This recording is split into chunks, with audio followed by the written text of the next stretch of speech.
What is up, you guys? Welcome back to Me TV Reviews. I am your host, Mo, and tonight, y'all, we're doing something sort of new. So, this show is going to have a season 2 starting up in May, and so we're taking a trip down memory lane to refresh us, okay, before season 2 kicks off. That's right, y'all. We're going to be talking about Poker Face. Now, this one is on Peacock, okay? This is season 1, episode 1, titled Dead Man's Hand. I hope you guys have had a wonderful week thus far. For those that are suffering from the storms, y'all, please continue to stay safe. We got some more days filled with rain, so please be careful. If you don't have to go out, don't. All right. So without further ado, let's go ahead, get into the synopsis real quick, and then we're going to get right into the episode. So the synopsis for this one is: when a close friend of hers meets an untimely end, Charlie Cale, a casino cocktail waitress with an uncanny knack for identifying lies, is determined to unravel these mysterious events, even if it endangers her own life. Now, as I mentioned, y'all, this is one of my favorite shows, so hopefully you grow to like it as well if you have not been introduced to it already. All right, so let's go ahead and get into it. So we open up the episode with a hotel maid by the name of Natalie. She's working, doing her typical thing, at work. But when she goes in this one particular room, something catches her eye on the laptop that's wide open and on that makes her do a double take. Okay, she doubles back in shock and she quickly takes a picture of whatever it is with her phone and heads to talk to Cliff LeGrand, who is the head of security at the casino that she works at. And so he initially thought a guy had returned to bother her, but she dismisses that issue pretty quickly and shows him the picture on her phone. Now, whoever is in this room goes by the name of Kane, and he's obviously a high roller at the casino. Okay. He got a little change. So he reassures her that everything will be fine, and he makes a call to a man telling him that they've got a code red. So he shows the picture to the guy, and his name is actually Sterling. Sterling Frost. Okay, and whatever it is definitely illegal and horrendous. And so he tells Natalie to just go ahead and go straight home. Don't tell anybody about this because they don't want Kane getting spooked about what's about to happen because he finna bring the law down on him, all right? But we see him delete the picture, although he supposedly is saving it for evidence, but she don't see him deleting it, right? He deleting it on the sly. Now, he also asks her if her husband is at home, which suggests that he's the one that's been causing trouble for her.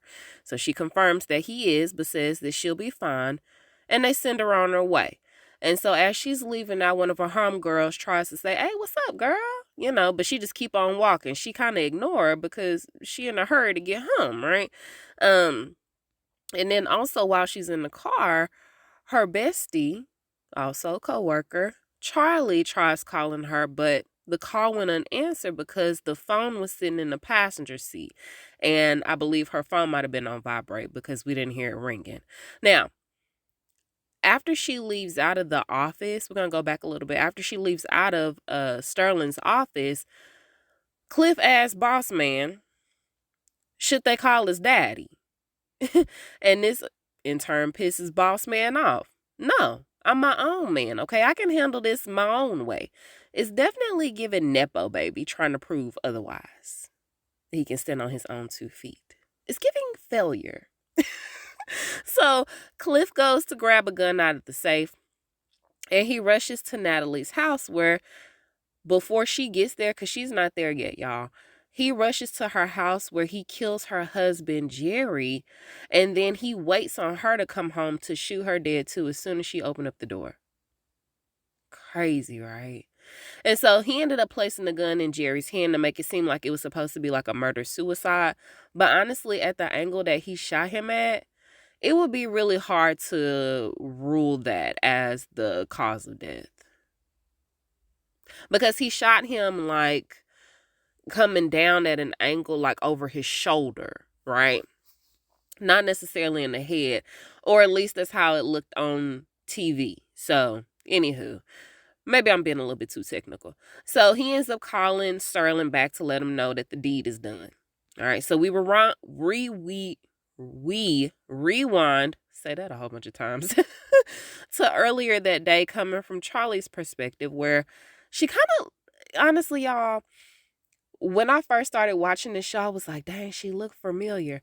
Y'all, she puts you in the mind frame, if you're not watching it, she puts you in the mind frame of kind of like a hobo version of a white Taraji P. Henson. And the only reason I say that is because of the eyes, like their whole facial structure. But you know how Taraji has those big, pretty eyes? So does she. But she's a white lady. Okay. Caucasian persuasion. So she wakes up and she ends up having a beer before she heads to work. But there's a problem because when she tries to start her car doesn't start up. Okay. She's having some car situations. And so she ends up calling Natalie to scoop her before she goes to work. Now, in the car, she brings up this kitty trafficking ring that she had read about earlier in the day because, as soon as you wake up, of course, your timeline, your notifications is flooded with the news feed, especially if you have like one of those news apps on your phone. It's constant, right? Or as soon as you wake up and you turn your phone on, it just floods you, right? So she done read up on today's events, and that was one of them. And so Natalie mentions how she's basically a little fish in a big pond. Girl, what can you really do? Little old you, all right? I don't even know why you making such a big old fuss, because at the end of the day, nothing's going to change. So why are you disturbing your peace? Why are you disrupting your peace with something that's outside your control? All right, makes sense. So Natalie was like, girl, you need to focus on like some music or something. Just try to mellow out a little bit. Don't be so high strung. So while they arrive to work, and where they work at, you have to go through a metal detector. Okay. Not judging, maybe just a part of their whole profession, right? So they end up having to go through this metal detector at work, and Charlie is talking to Natalie, and Natalie is just trying to tell her, girl, calm down. Okay. Today is not a good day for me. It's just a really bad day. And when she was coming in, she had on these like aviator glasses, and her hair was down, and she had a cap on. And so Charlie ended up pulling off Natalie's sunglasses, and she discovers that she's got a black eye, courtesy of her husband, Jerry. Now, apparently, Jerry had been doing some really sloppy cheating, and she said that he had been sending ping pics to randoms. Now, the reason that she found out that he was cheating was because you know how like I guess sometimes if your pictures are connected to your television screen, or if you got like one of those smart screens where it's just connected to your other devices, your pictures can kind of scroll through as the screensaver. Well, then all of a sudden they had their pictures from like a vacation they had recently went on, and then it completely switched to like ping pics. And so she was like, I ain't receiving them, so who you sending them to? So when she started to question him, he didn't feel like answering, so instead he used his fist. Definitely not a fan. All right. And so she was like, girl, you need to kick him out. You need to do this. You need to do that. You need to be done with him. And she was like, I am. And so every time Charlie hears somebody lying, she called bullshit. All right. And she say that. I ain't going to keep saying I'm going to say BS on the play. But she asked her, did you kick him out? Are you done with him? And she was like, yeah, I did all of that. And she was like, BS. All right. So that's when sorry y'all. So turns out Charlie actually isn't a maid at the casino. She's a cocktail waitress who goes around, of course, offering drinks to patrons that are there. And so after her shift, she's kicking in with some other employees, and one of the guards comes to tell her that Big Boss Frost wants to see her. Okay.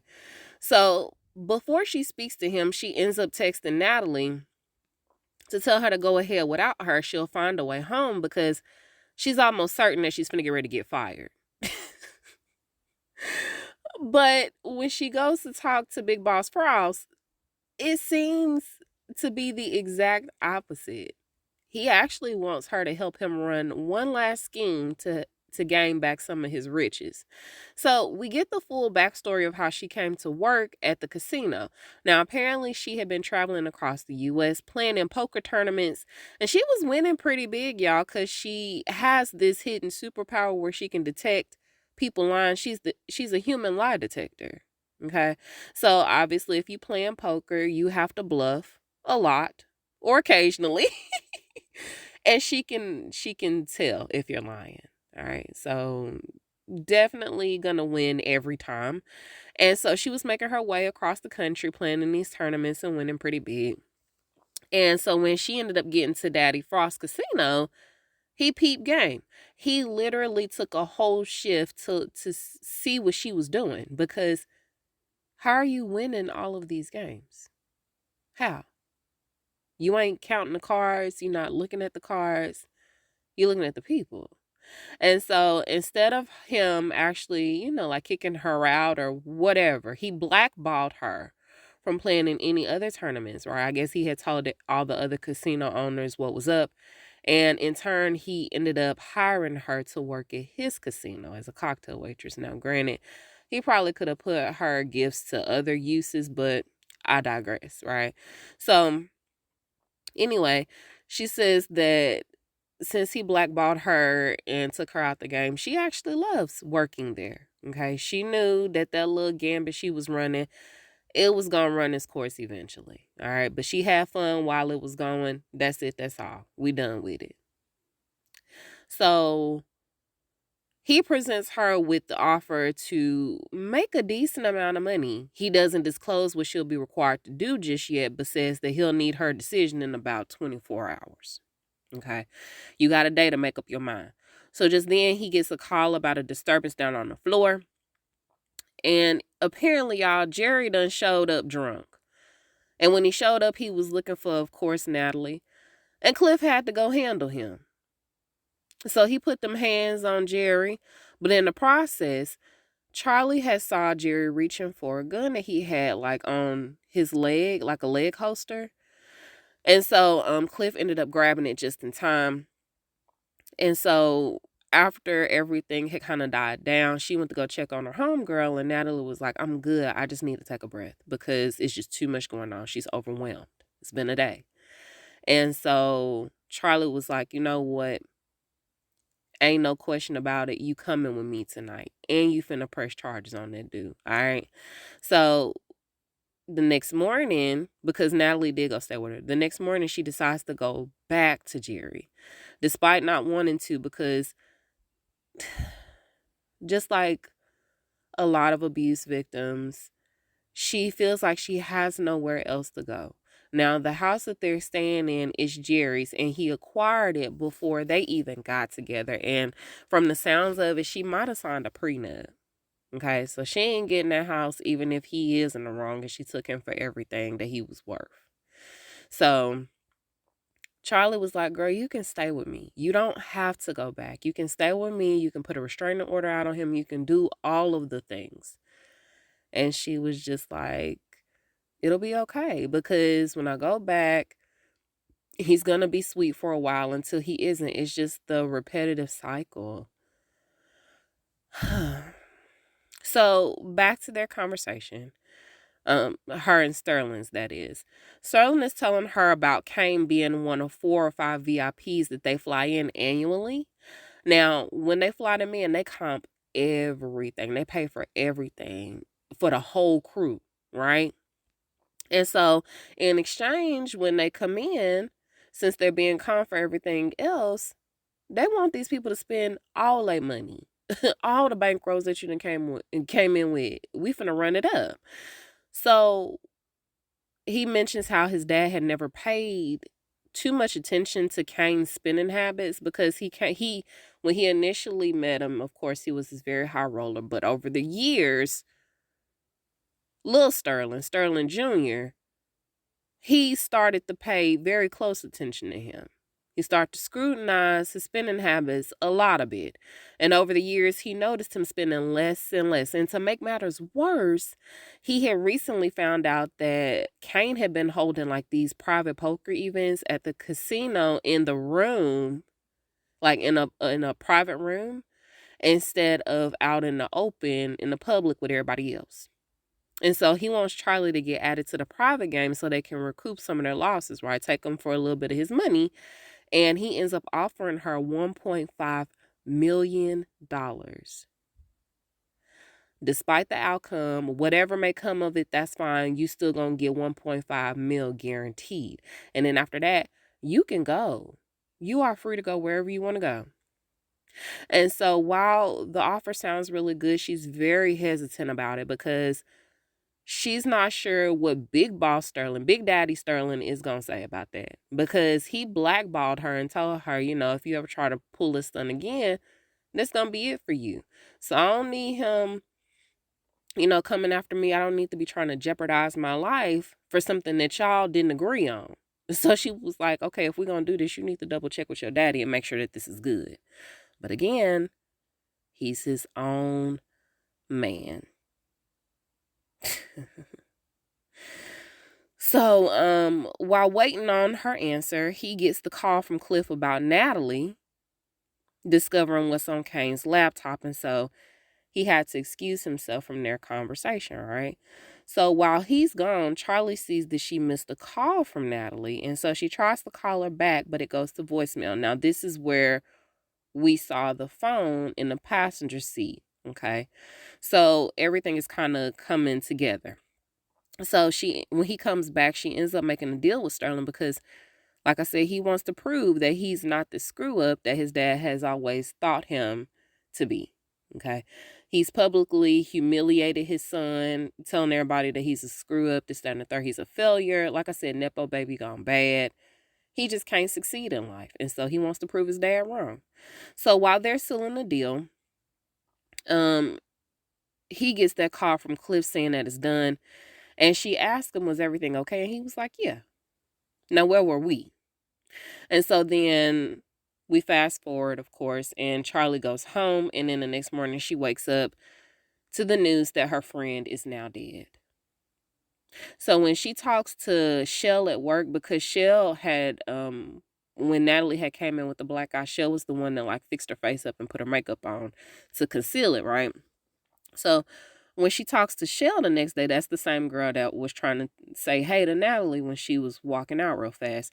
She mentions that she had saw Natalie, but she was rushing to leave. And then Charlie had also went to go talk to one of the security guards, and he said that Natalie had left around 8 o'clock without even clocking out, which was abnormal for her, but more so because her shift didn't end until 9 o'clock. So she left early and she didn't clock out.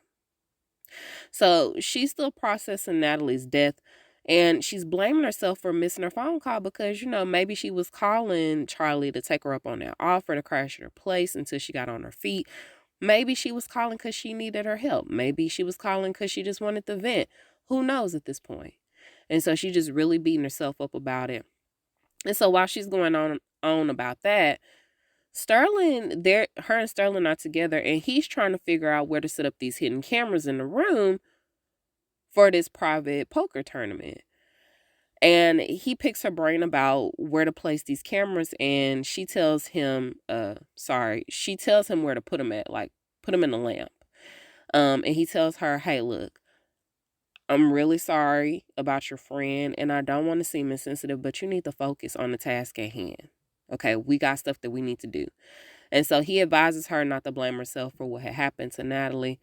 It was just one of those things where she was with an abusive guy, and it is what it is, unfortunately. Now, of course, we know better, but we'll get there.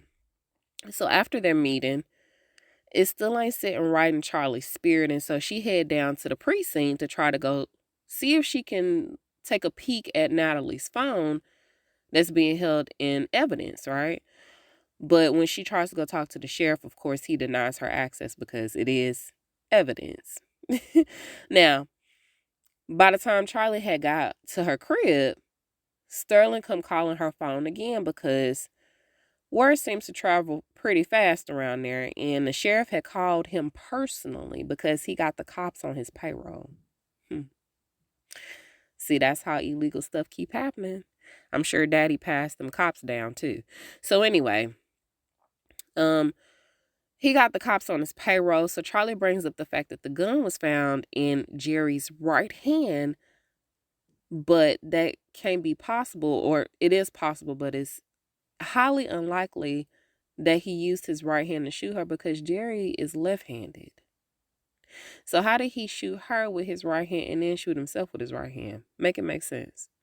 And so, of course, he's still trying to figure a way to get around it. And she also mentions that whatever happened that spooked Natalie pretty bad while she was at work had to happen there because, or there was no other reason that she would get spooked aside from whatever may have happened at work, because she always left her phone off during her work hours. While she was working, that phone was not on. And honestly, she better than me. Her phone got to stay on. So it couldn't have been a random phone call from Jerry or anybody else that had upset her, right? Causing her to leave early. And so, again, y'all, Sterling sternly warns her, hey, you need to drop this issue. You need to leave it alone. Like I said, we got a task to do. Stay focused. We got to get through tomorrow. Now, I don't know why he's telling her that, because he know that Charlie don't follow nobody rules but her own. So she has this neighbor, right? Because she live in the middle of nowhere. She lives in like this little RV camper. Very hobo chic. So she has her neighbor break into Natalie's house where she's able to find the tablet with all the pics in it. Okay, ping pics and all. But she can't figure out the passcode, right? And so she calls Shell, because Shell was the one that gave them the locker combination so they could get all of Natalie's possessions out of her locker after she had passed away at work. And so Shell gives her the combination, and lo and behold, that same combination worked for the tablet. And so she ends up finding the photo that Natalie had took that night, and she goes straight to Sterling to show him what it is. And so he was like, all right, that's cool. We'll deal with it tomorrow. Let's take Kane tonight for all of his money, and we'll call the feds tomorrow. And so Charlie is looking at him like, what? Are you kidding me? If I come up in here telling you that this is the same ceiling that's in the presidential suite where that Kane guy is, this hat, and this is on Natalie's tablet, clearly this is all connected, and you worried about taking him for some money when you should be calling the police for my friend's murder? Okay. So definitely disturbing to hear that from him, but okay. So she goes to have a drink downstairs at the bar, but instead of her drinking her usual beer, she opts for coffee this go round. And y'all, she is geeked. Do you hear me? And so as she's drinking this coffee, she ends up watching the news cover Natalie's story. And then when she's watching the footage, she realizes something, right? And so she gets ready to go back up. But when she gets on the elevator, she runs into Cliff. And so she asked him, why did y'all decide to not press charges on Jerry? Because Natalie didn't give y'all to go ahead to not press charges. She wanted y'all to press charges, but y'all decided to let him just go home. And he was like, yeah, we just decided to let him off with a stern warning. But she ended up asking him, did Jerry ever come back to the casino after that? And he was like, nah, he never came back.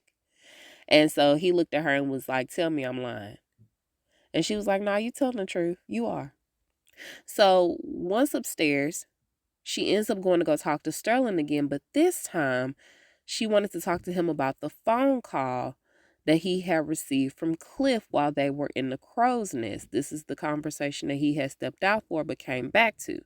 And so he lies by saying that it was something security related. And while she knows that he's lying, she don't say nothing about it, right? Because what can she do? She's in the room with two dangerous men. She's not sure what they're capable of. She know what his dad is capable of. And so she's not willing to test the waters right now. So after she leaves, Clint suggests that he just drop the whole take Kane for his money angle and just go ahead and call the police and do what you need to do to, get her off of your back, because she already know too much. She done got the tablet. We don't even know how she got that. We don't know how she got in. She's just got too much information. Quit messing with her. And so instead of him listening to Cliff, he's staying 10 toes down about sticking to this plan, right? They just gonna have to deal with her and that photo later on. So during that meeting, they had also told her who they were gonna send in to use as their proxy for them to take Kane's money, right?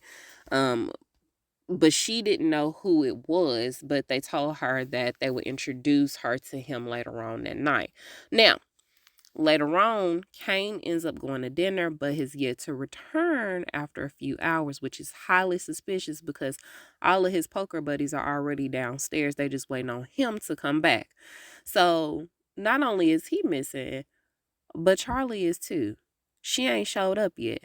But she finally comes and he was like, where you been at? And so instead of her answering him about that, she ends up confronting him with all the info about him giving the order to have Natalie taken out.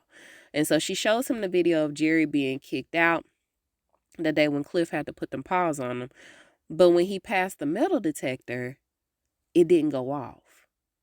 But if he had gotten his gun back, like Cliff was supposed to give it to him, it would have. And she mentions that Cliff had told the truth about him not coming back after they kicked him out that time, which means that Cliff had kept the gun only to use it later on. So Sterling reveals that Cliff has been behind them the whole time. Surprise, surprise. He been listening in the whole time. And so now what's she gonna do? And so he starts to speak of throwing her off the balcony. Now, I don't know how many stories up they are, y'all, but it's quite the fallout. I want to say they on the top floor, and it's got to be at least 20 floors. So he's talking about throwing her off the balcony and making it seem like she ended her life because she was so distraught about her friend's death. And so he takes her phone because he wanted to make sure that she wasn't recording this current conversation that they're having, but she reveals to him that, nah, I ain't recording this conversation, but I did record the conversation earlier today when we was going over the game plan for how we was going to take Kane for all he was worth. And so they start to panic, right? They hurry up and they run down to Kane's room, and sure enough, he gone. He done cleared out, y'all. He already in the sky. And so she was like, I didn't send it to law enforcement. I sent it to Kane. And not only did she send it to Kane, but she sent it all to all the other high rollers like him. Them other VIPs, oh, they got it. And then the other ones that might be coming in with a nice little chunk of change too, they got it as well. So beat him at his own game, y'all. She blackballed him. So now everybody know that Sterling Frost casinos, they play dirty. So don't come here if you want to spend your hard-earned money. And so that's why Kane never came back. So at this point, y'all, Cliff can't do nothing but laugh because he tried to tell his goofy ass the entire time, you need to cool your jets with her, man. She ain't nobody to play with. And so while he's laughing at him, Sterling's dad is calling him. And instead of him answering the phone, y'all, he calmly walks over to the balcony and he goes over the balcony, plunging to his death. Yeah, damn. Nobody was expecting that, not even Cliff. And so Cliff hurry up and run over to the balcony, look down, but I mean, what can you do at that point? So then he looked back over, he looked back over at Charlie, y'all. Charlie was not expecting that to happen. And he just started firing off shots at her, right? And so she's running down the hallway. And when I tell y'all, I feel like it's a mashup of like a old Western sort of kind of with the way that the words are worded and like Smoking Aces. The way that the scenes are shot.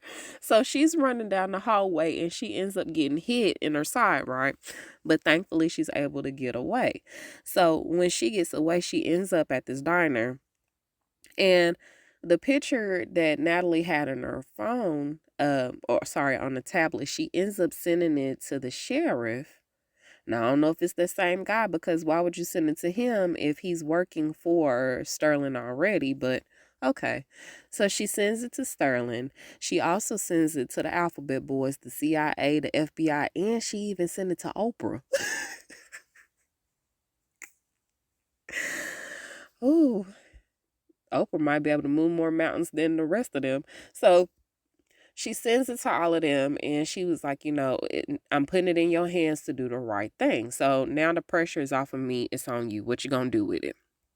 And so, as soon as she sends the picture, she immediately gets a call from Big Daddy Sterling, and of course he's upset. He's upset about his son dying, and he threatens to go ahead and find her in any corner that she want to hide in, and he gonna end her. Just like I promised you all them years ago, girl, I'm finna go ahead and fulfill this promise. You gonna get yours. And so then after she gets off the phone with him, she ends up breaking her phone and she tosses it, and she gets back on the road to plan her great escape, y'all. How's she gonna get out of this? And that's the way the first episode ends. Y'all, this show is pretty good. I really enjoy this show. I cannot wait till season 2 starts, but we're going to have a blast leading up to that. Now, season 2, I believe, premieres in May. So we got a little minute, all right? But that's all I have for now. You know how to reach me and you TV Reviews on Facebook and on Instagram. You can also reach me at my TV Reviews podcast without the S on the end at gmail.com if you have any show suggestions. All right, we're going to be wrapping up 9 Bodies in a Mexican Morgue this week. We still have Alert, Papa's House, Grosse Point Garden Society, and I feel like there might be one more that I can't remember. But either way, y'all, if you have any show suggestions, let me know.